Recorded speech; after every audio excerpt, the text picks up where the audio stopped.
Message coming in. Patching it through. General distress call. Sacred Angel medical transport. Critical system failure. Losing power. Emergency landing. Cargo's... Communications failing. Life support. Emergency transponder. Won't last. Please hurry.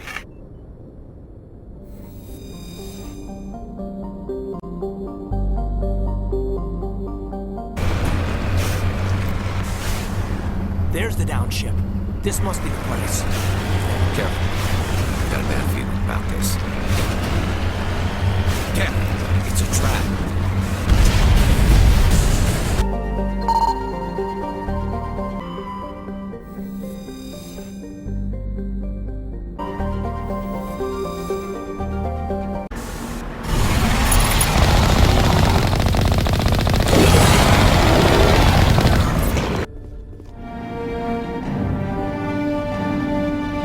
Presidium technicians are struggling to understand why a computer system catastrophically overloaded recently. Technicians are reportedly unsure of what caused the malfunction, or even what the system was originally designed to do. CSEC is investigating the possible vandalism or misuse of public property. Any news? Did you find my brother yet? I found your brother's body. His ship was attacked by privateers. Willem's dead? I guess I should have expected this. When his ship dropped out of contact, I just knew. But I kept hoping he might still be alive. I'm sorry for your loss. Thank you for finding him. It's better to know one way or the other. That's what they say, right? Please excuse me. I need to go make arrangements for his funeral. Commander, urgent message from Alliance Command coming in. I'll patch it through. Shepard, this is Admiral Hackett from Alliance Command.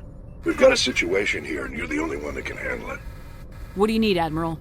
There's an Alliance training ground where we test weapons and technology in live-fire simulations. One of the VIs we use to simulate enemy tactics in the drills is no longer responding to our override commands. It's gone rogue. How many casualties so far? 17 Marines were killed in the simulation exercises before we realized what had happened. That's when we contacted you. VI support is critical to our military success. They process thousands of status reports and react in nanoseconds. No human can do that.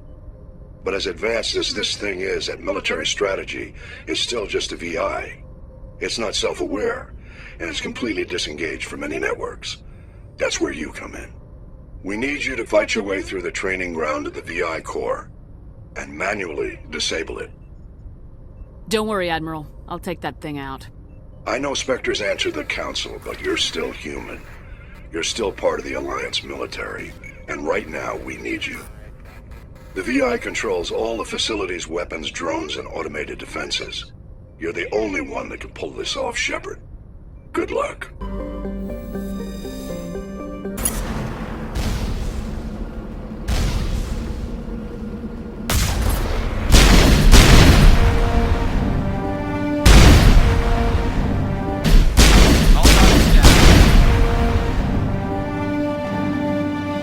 Message for you, Commander. Just came in over a secure channel. Shepard, this is Admiral Kahoku. I found out who set that trap for my men. The ones killed by the Thresher Moor. Damn, I hope you get this message. It was a group called Cerberus. An Alliance Black Ops organization. Top secret, highest level security clearance. They vanished a few months ago. Dropped right off the grid. Nobody knew where they went or what they were up to. They've gone completely rogue, Shepard. They're conducting illegal genetic experiments, trying to create some kind of super soldier. I don't have any proof, but I found the coordinates for one of their research worlds. I'm uploading them with this message. They're completely out of control. Somebody needs to stop them. I've done my part. Now it's up to you. This is probably the last you'll hear from me. Cerberus is after me now. I need to disappear before they find me.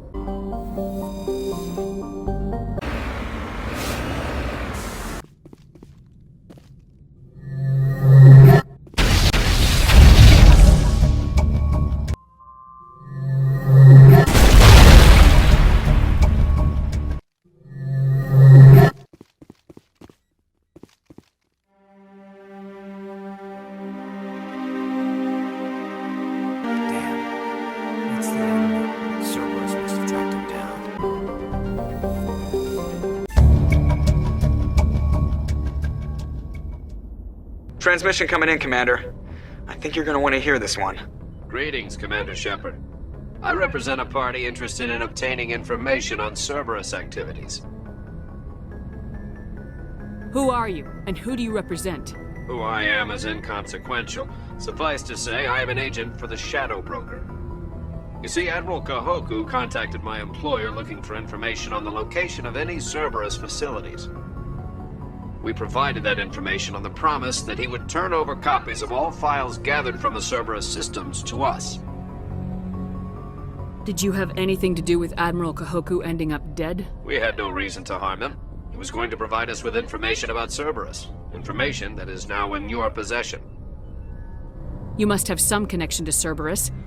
How else could you tell Kahoku where to find them? Information is our business, Commander. Through our contacts, we were able to determine that the Cerberus group was active in the Voyager cluster. Unfortunately, that was all we were able to find out. That is why we are so interested in acquiring copies of the files from you. These are classified Alliance files. I'm not handing them over to you. Be reasonable, Commander. Cerberus was operating outside Alliance jurisdiction. You don't owe them any loyalty.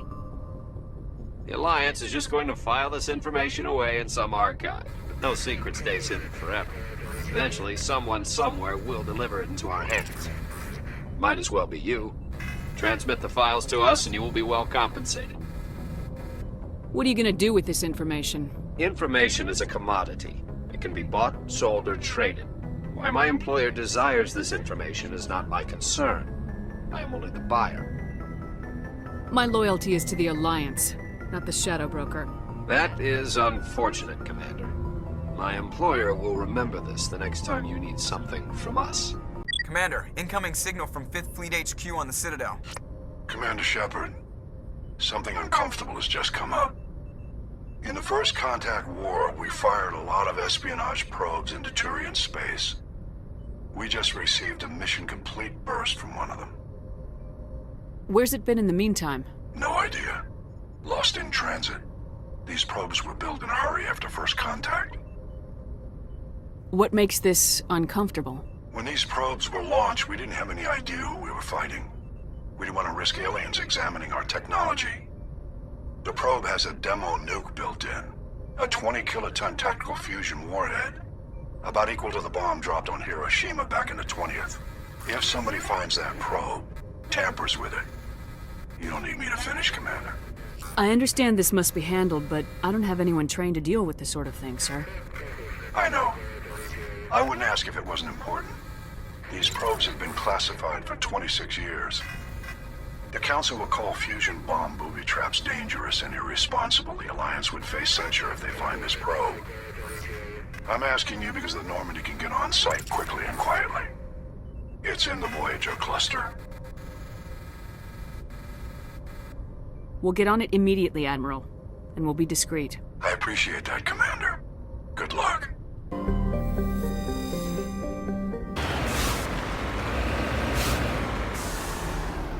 Mineshaft. That's the source of the signal. Suspicious. I agree. This thing didn't crash. Somebody moved it here. They may not know what they have. Let's find it before they set it off. Affirmative. That was a detonator, Commander. Shepard. At last. You have me at a disadvantage. My name is Ilanos Halliot. I doubt you know it. Who do you think runs the Terminus clan, Shepard, huh? Thousands of pirates, slavers, criminals of every stripe? In most criminal organizations, it's the one who's recognized as the most successful. That's correct. The one who kills the most men, seizes the most ships, pillages the most colonies. 3 years ago, I was the strongest. I used my influence to assemble a fleet. We would drive your kind out of the Verge. You're the one behind the attack on Elysium. I was the motivator, the instigator, the one who promised glory and riches for sacking the largest human colony in the cluster. The one blamed when it failed. Failed! I was ruined when your kind held against the Blitz. What better way to recover my reputation than by eliminating the first human Spectre?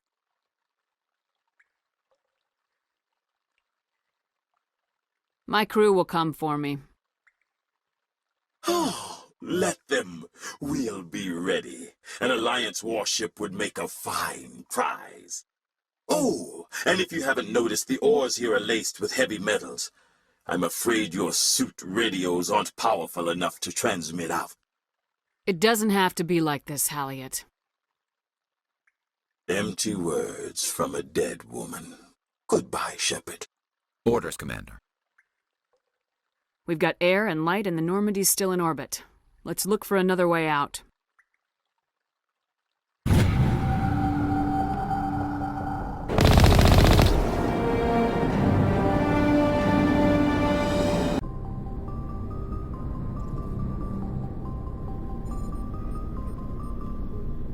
Do you have some time to talk now, Commander? Let's hear it, Lieutenant. I'm always open to my officers. We've played it pretty close to the book so far, but we're a long way from backup. We've got some tough calls to make. I'm just saying, try to leave yourself a way out. I've seen what cutting corners can do, and I'd hate to have that happen to you, Shepard. Commander. That's not the appropriate way to address your commanding officer, Lieutenant. Sorry, ma'am. Maybe I got a bad signal. And if you're a... maybe there's someone else you'd rather confide in. Ma'am. Someone? You're referring to our young Prothean expert. I think she's older than both of us put together, but, yeah. There's a lower deck rumor that she's, interested in you. As more than a source of Prothean data. She's a very interesting lady. Not to my, tastes, but, I never claimed to be big on alien culture. My relationship with Dr. Tassoni is professional. All right, only a rumor. But you don't have to spend your off-duty time with me. Not if you don't want to. Look, there's nothing between Liara and me. What's the real issue here, Caden? You're right. Sorry, it wasn't, Liara's not my main concern. I'm not questioning any decision you've made, Shepard. Let me be clear about that. It's just my experience that once someone lets something slide, it tends to pick up speed. Do you get my meaning? You're talking about a particular example, aren't you? You know the records about the biotic trading out on Jump Zero? They're all classified. Because the Alliance made mistakes. After first contact, Kinetics was set up to track Element Zero exposures and develop implants for humans. Once we had an embassy on the Citadel, Kinetics could bring in experts instead of taking it slow. Is there some reason we couldn't learn it on our own? They didn't know where to start. Hell, it took a couple of years to even link biotics and EZO. Forget trying to get the kids to move stuff. They had trouble just helping them not break their own limbs. And their choice of teachers didn't help much. The only experts would have to be aliens. Dead on. Turians, actually. That's why Kinetics kept it a secret. They were afraid of what people back home would think, asking the Turians for help when we just fought a war with them. The Asari would have been more acceptable than the Turians. Yes, but the company didn't go through the Citadel. It would have made Earth look weak, so they discreetly hired some Turian mercenaries. I'm sure Kinetics did what they thought was best. It wasn't best for us. They brought in an ex-military Turian named Commander Vernus. To introduce himself, he liked to say, "I was at the helm of the dreadnought that killed your father." Well, I told him my dad wasn't in the war. He'd retired to Vancouver. My family had an inland home that matured to new beachfront. Vernus had it in for me after that. He cut corners, pushed hard. I mean, you either came out a Superman or a wreck. A lot of kids snapped. A few died. The point of all of this, I guess, is that when you cut corners, it's not always obvious who pays for it. So why are you telling me this? Is there something I can do to help you get over it? I'm 32, Shepard. You don't serve as long as I have without coming to terms with yourself. You also learn that if someone is special to you, you help them. Try to keep them from making mistakes. So you think you have leave to talk like we're more than officers? I got some signals. Maybe some static too, I guess. If I'm out of line, just say the word. Sorry, Caden. This was just a battlefield thing. There's my answer, then. I'm sorry to have bothered you, Commander. I got some mixed signals. With your permission, I should return to my duties. I get the feeling you want to ask me something, Commander. Maybe we could pick up where we left off. You were telling me about your interest in the Protheans. Actually, I think I was talking about my interest in you, and making a fool of myself in the process. As I said, I am not used to dealing with people, especially humans. I did not really know much about your species when we first met, Shepard.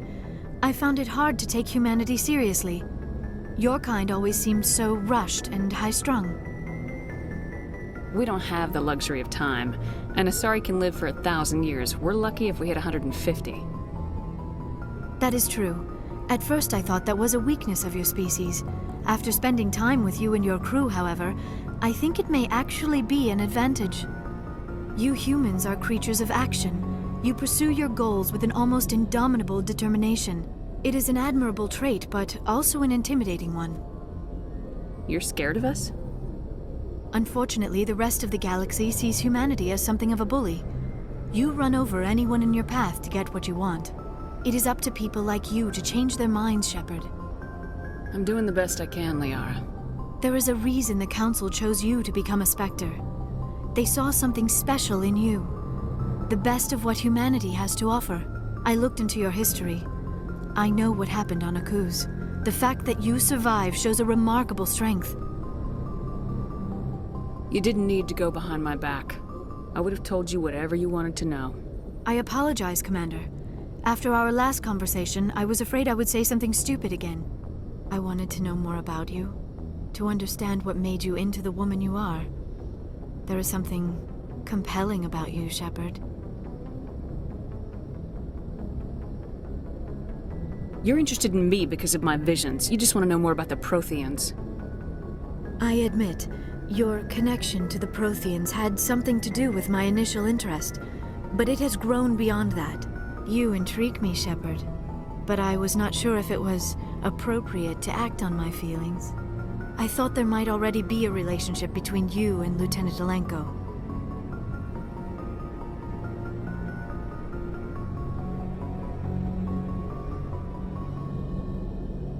The Lieutenant and I are just friends. Nothing more. My mistake, then. I am not as adept at understanding human relationships as I thought. But what about us, Shepard? Is there a mutual attraction, or was I wrong about that too?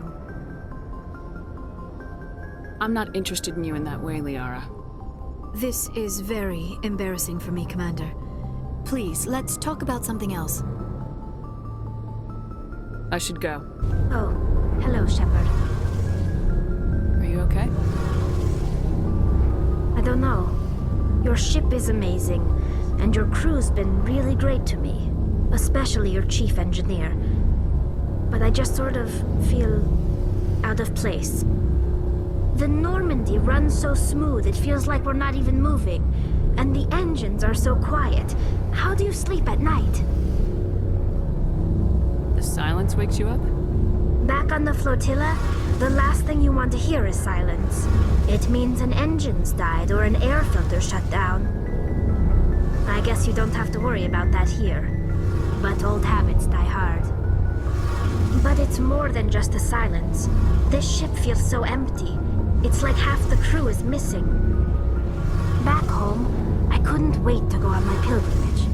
I couldn't wait to get away from the crowds. Now that I'm out here, I kind of miss them. Sometimes we don't appreciate what we have till it's gone. That's true. I'm starting to wonder if that's what the pilgrimage is really about. It's given me a whole new perspective on my people and our culture. You know, there's always a few who go on their pilgrimages and never return. I always assumed something bad happened to them.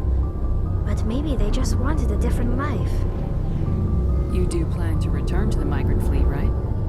I could never abandon my people, Shepard. I will go back eventually. But we have to stop Saren first. Otherwise, I might not have a home to go back to. Tell me about your people. Our lives aren't easy. Resources are scarce, and we are constantly on the move. Everything we do must in some way contribute to the continuation of the migrant fleet. There are 17 million Quarians in the flotilla, and each of us relies on the others for survival. The bonds among my people are strong. Unfortunately, we have had to surrender many of the freedoms and civil liberties other species take for granted. What kind of freedoms? Well, it's illegal for parents to have more than one child. If our population grows too much, it would strain our resources to their breaking point. Of course, we also can't allow our numbers to become too few. If our population is in decline, the rule against single births is temporarily repealed. In extreme cases of population decline, incentives are even offered to encourage multiple births, though the Conclave hasn't had to take such measures in nearly a century. That's your government. The Conclave is our civilian branch of government. Each ship can elect a representative to serve on the Conclave and make decisions that affect the fleet as a whole. On matters that affect an individual ship, however, the captain has the final say. It's a tradition that dates back to the early days, when the fleet was governed by martial law. Fortunately, most captains nowadays are smart enough to have an elected council from their crew to give them advice and guidance. So the ultimate power rests with elected officials? In practice, the Conclave and the respective council for each ship tend to set the rules that govern our daily lives. But in theory, we are still under military jurisdiction.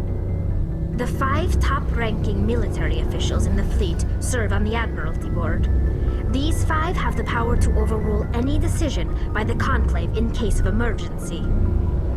To do so requires unanimous agreement among the Admiralty, and they can only do this once. After that, the entire board must resign their posts. It's a safeguard that served us well.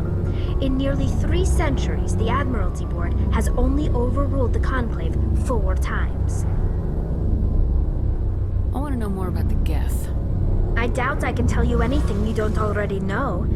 It's been almost 3 centuries since they drove my people into exile. All I know is the story of their origins, what they were when we created them, and how they turned on us. Interesting. The Geth were originally created to serve as an automated manual labor force. Initially, their intelligence was as limited as any VI. Over time, we made small modifications to their programming to allow them to perform more varied and complex tasks, bringing them closer and closer to true AI status.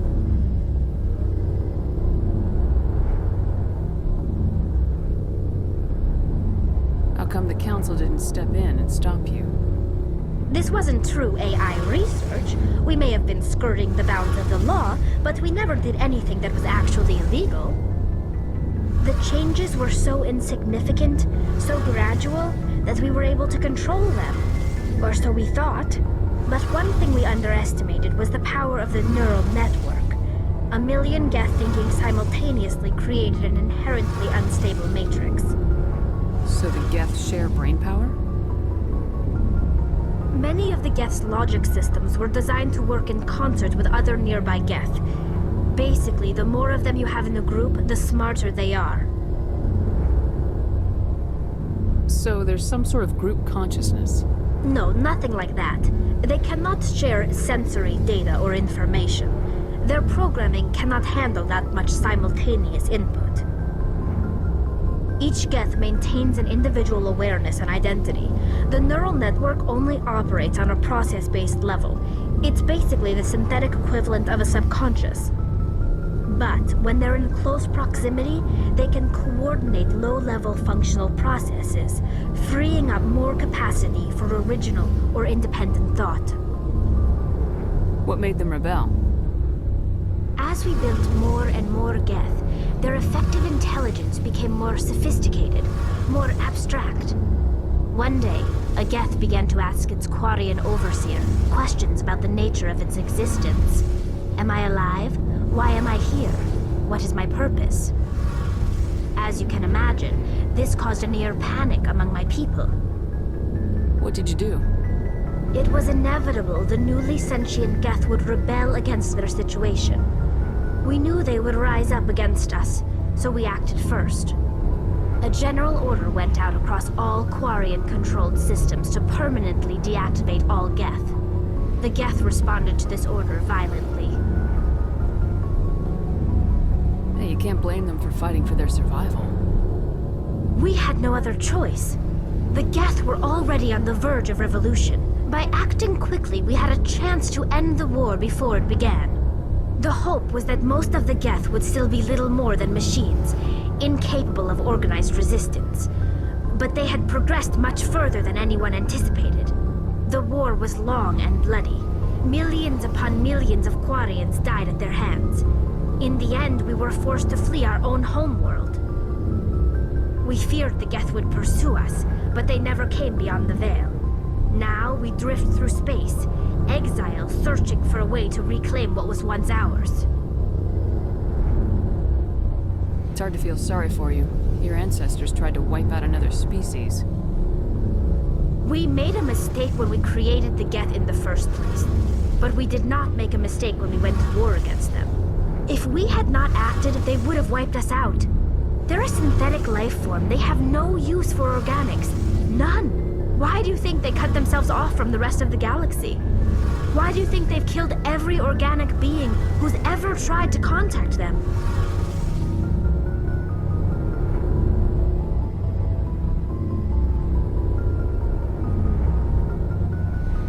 You make a good point. I'm sorry. I didn't mean to get so worked up. Most Quarians tend to have pretty strong opinions about the Geth. I want to know more about the pilgrimage. When my people reach maturity, we leave our birth ships and seek acceptance with a new crew. It's necessary to maintain genetic diversity among the fleet. But no ship wants to accept someone who will be a burden on them. So, to prove our worth, we embark on a pilgrimage. We set out alone, leaving the flotilla and our families behind us. We only return once we have found something of value we can bring back to the fleet. This is presented as a gift to the captain of the respective ship we wish to join. If the gift is accepted, we are welcomed into the crew. Can a captain choose to reject the gift? That doesn't happen often. Most captains are eager to increase the size of their crew. It increases their own standing in our society.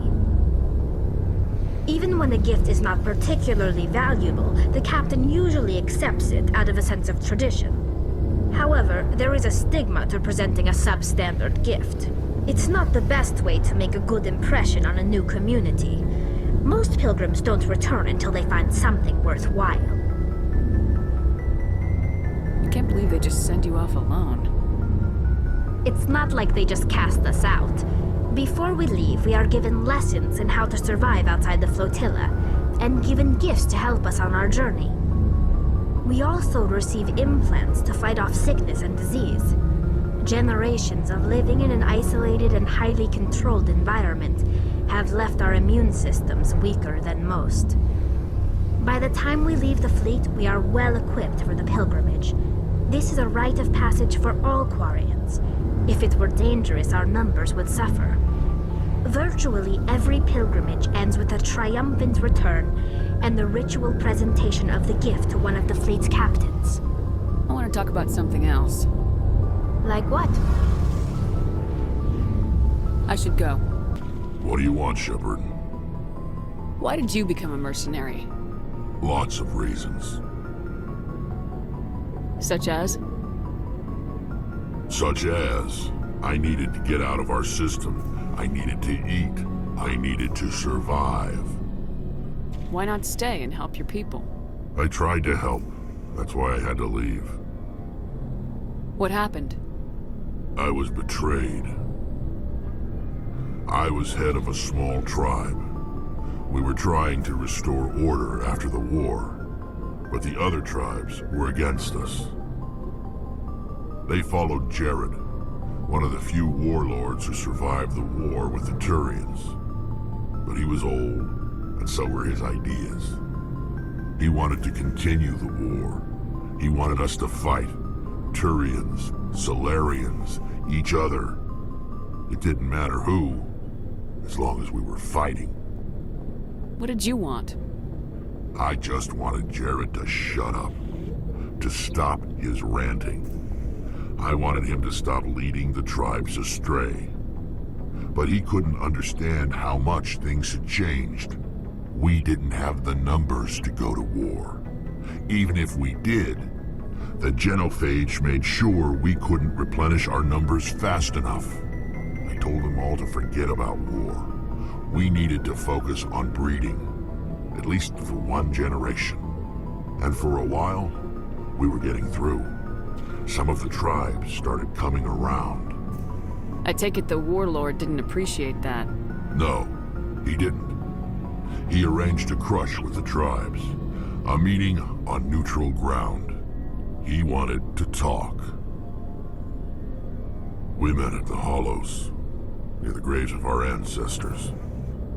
The skulls of our dead laid bare to remind us where we come from, and where we all go. It's as sacred as any Krogan place can be. Violence is forbidden. Sounds like a trap to me. You must have suspected as much. I did. But when your father invites you to a crush, well, there are some laws that even we hold sacred. Jared was your father? He was. Until that day.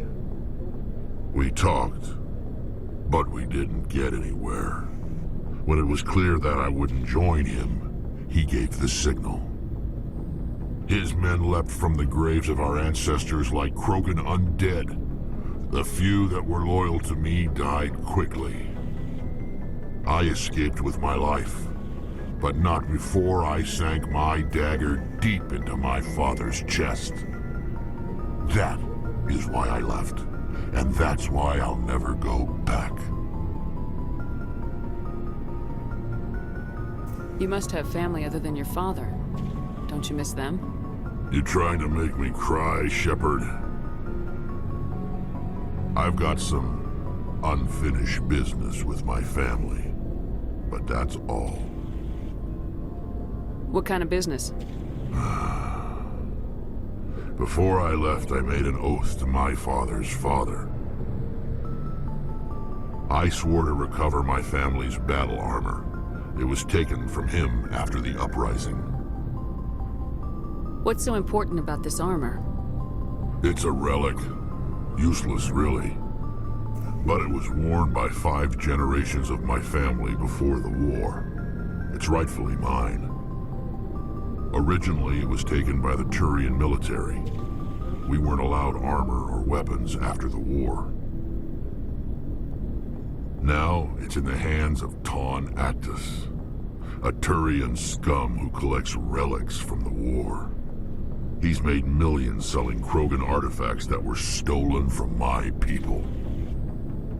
He's got several bases where he stores his goods, all fortified and guarded.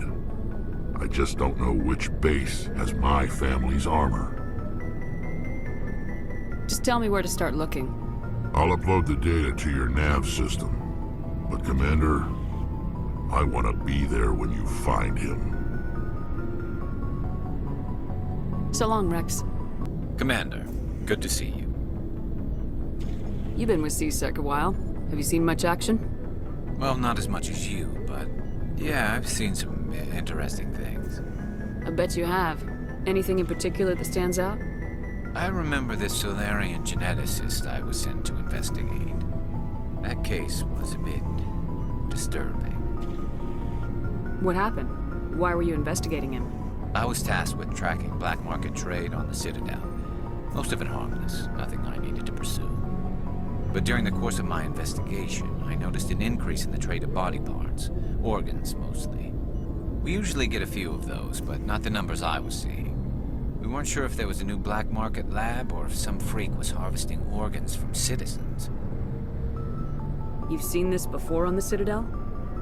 Every so often, some lab sells unwanted parts through the black market, but they're not as bad as the psychos. I remember this one L-Corps diplomat we caught in my first year on the job. He was hacking people up and selling their organs. Had the station in a bit of a panic.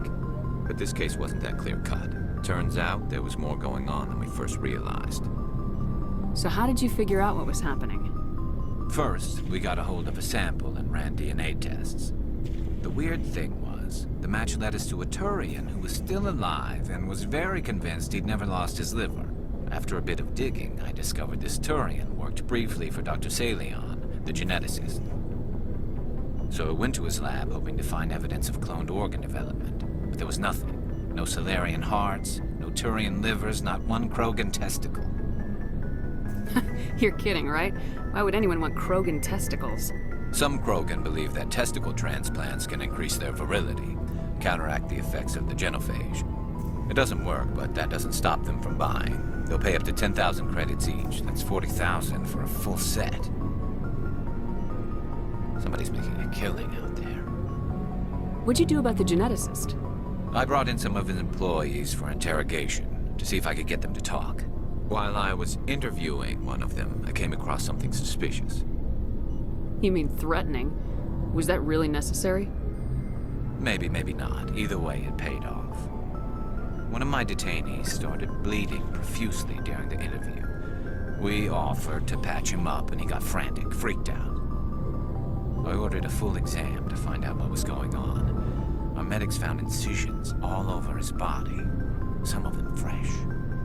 That was our big break.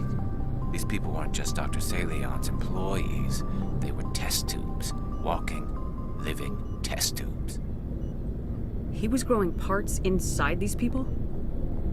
Exactly. He cloned their organs right inside their own bodies. Then he harvested them and sold them off. Most of the victims were poor. He'd pay them each a small percentage of the sales, but only if the organs were good. Sometimes an organ wouldn't grow properly, so he'd just leave it in them. Most of them were a mess, but only on the inside, hidden so nobody could see it. I hope he got what he deserved. That's the worst part. We never caught him. Why not? What the hell happened? He ran, blew his lab, grabbed some of his employees, and headed for the nearest space dock. By the time I found out, his ship was already leaving. He threatened to kill his hostages if we tried to stop him. But you went after him anyway, right? I ordered Citadel Defense to shoot him down, but CSEC headquarters countermanded my order. They were worried about the hostages, worried about civilian casualties if the ship was destroyed so close to the Citadel. I told them those hostages were dead anyway. He just used them to make more organs, but they wouldn't listen. It's not worth the risk. You pursue the vessel and disable it. That's the best choice. They sent the military after him, but he got away just the same. Yes, they did. I went to Patton and told him what I thought of him and his policies. He said if I didn't like it, I could quit. Well, I almost did. All they had to do was disable that ship, stop him from running. Maybe the hostages die, maybe they don't, but at least we stopped the bastard responsible for it all. If you don't care about the fate of those hostages, then you're no better than he is. You're just a terrorist with a badge. Yeah, maybe you're right. It doesn't make it any easier, but I see your point. Just wish I could have stopped him. That's all. Do you have any idea what happened to Dr. Salion? I sent out feelers from time to time, hoping to find something. I thought I'd found him a while back. He changed ships and changed his name to Dr. Hart, his idea of a joke, I guess. I told the military, but they weren't convinced it was him. I got the transponder frequency for his new ship, but I just can't get anyone to check it out. I'll check out the coordinates when I get a chance. I was hoping you'd say that.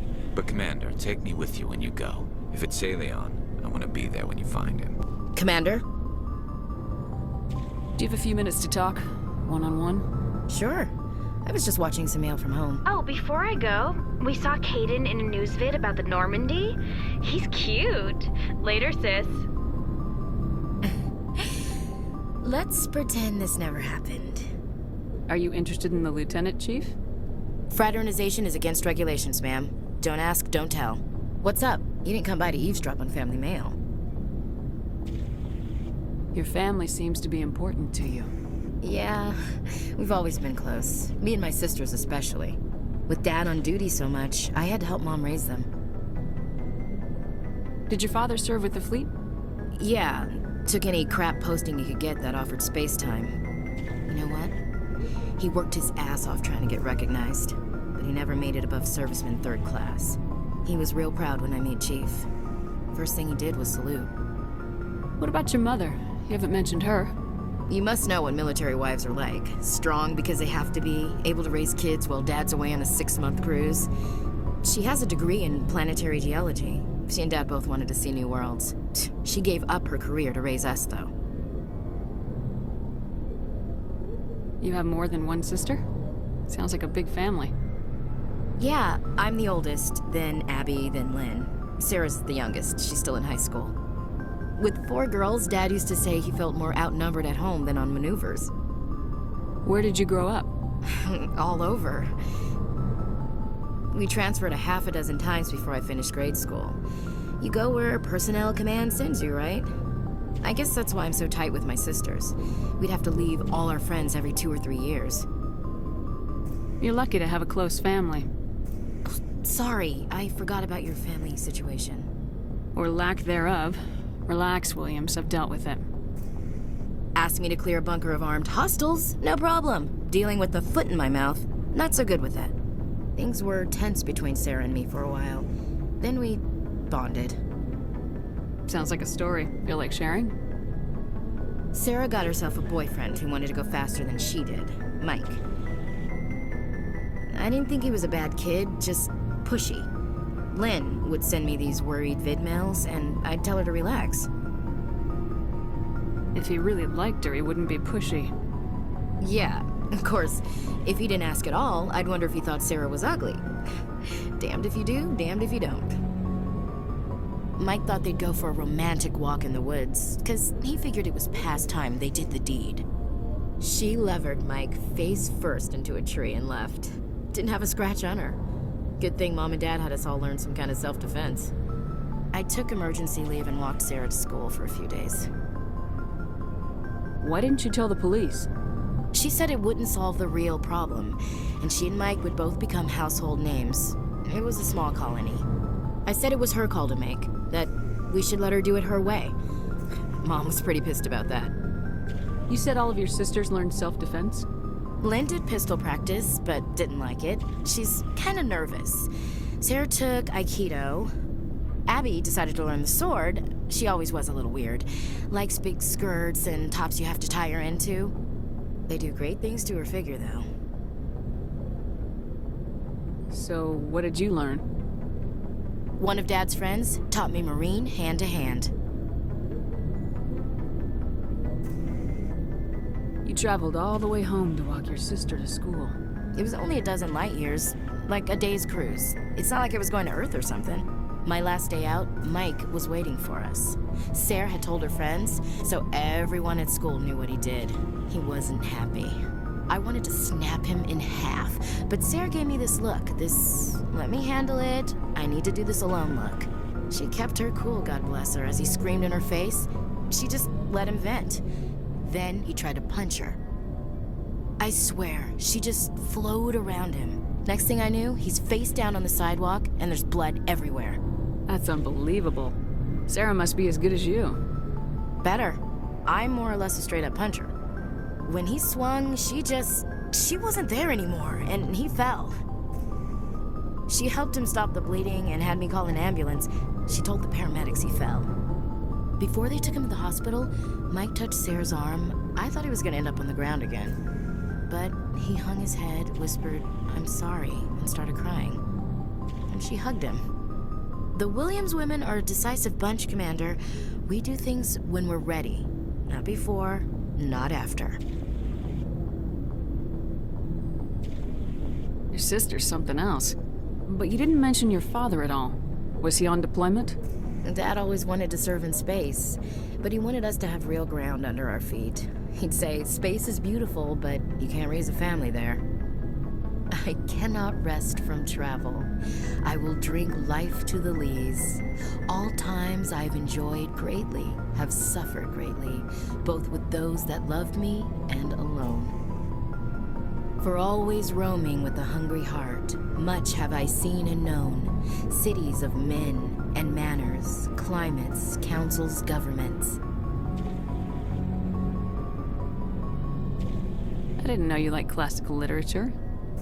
Ulysses was my dad's favorite poem. Every time he shipped out, he recorded me reading it.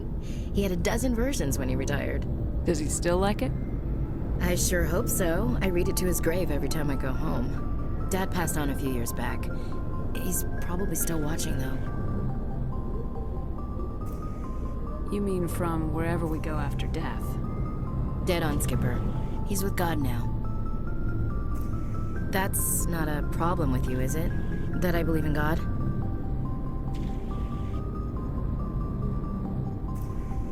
Your beliefs are your business. I'm your commanding officer, not your moral compass. I appreciate that, Skipper. I should get back to my duties. Didn't mean to take up so much of your time. Dismissed, Chief. I'm surprised you're willing to fight Krogan, Rex. I thought you would stand with your own. Anyone who fights us is either stupid or on Saren's payroll. Killing the latter is business. Killing the former is a favor to the universe. Commander, I've been waiting for you to get back. I've got an idea, and I wanted to run it by you. I got a lot going on right now, but I can spare a moment. Great! This'll just take a minute. With so many human colonies being attacked, I'm not sure that one Spectre is enough. What if you signed me on as another Spectre? Conrad, I don't think that's a good idea. But I'd make a great Spectre. I'd be right there with you, showing the Council what humanity is capable of. I know you're afraid to trust people after losing your team at Akuz, but I'd never let you down. What about your wife, Conrad? She trusts you too. Aren't you letting her down? What? I don't understand. You know what keeps me going out here? Knowing that people back home are keeping humanity strong. You're right. I just got so caught up in all of it. I wanted to help. I'll go home. Thanks for setting me straight. Got a moment, Spectre? Hello, Spectre. I have a business proposition for you. How did you know I'm a Spectre? Word travels. Your name comes up in certain circles. I'm acquainted with a pair of powerful crime bosses. They're hiding on remote worlds, and I have the coordinates. You could do the galaxy a favor.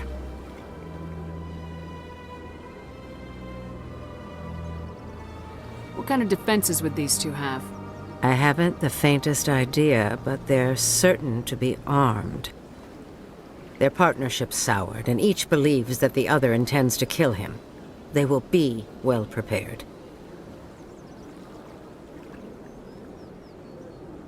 And what do you get out of this? We share interests in certain cooperative ventures. But their business practices have forced me to terminate our relationship. Once they are dead, I will manage our organization in a more tasteful manner. What crimes did these men commit? They're red sand dealers who make victims of their customers. Those who can no longer pay are sold to Batarians as slaves. They're loathsome, hurting innocent people. They must be ended. You're obviously with them. Why don't I just arrest you instead? Arrested for what? You and I are simply having a conversation. I have excellent legal representation. Arresting me would be a waste of your time.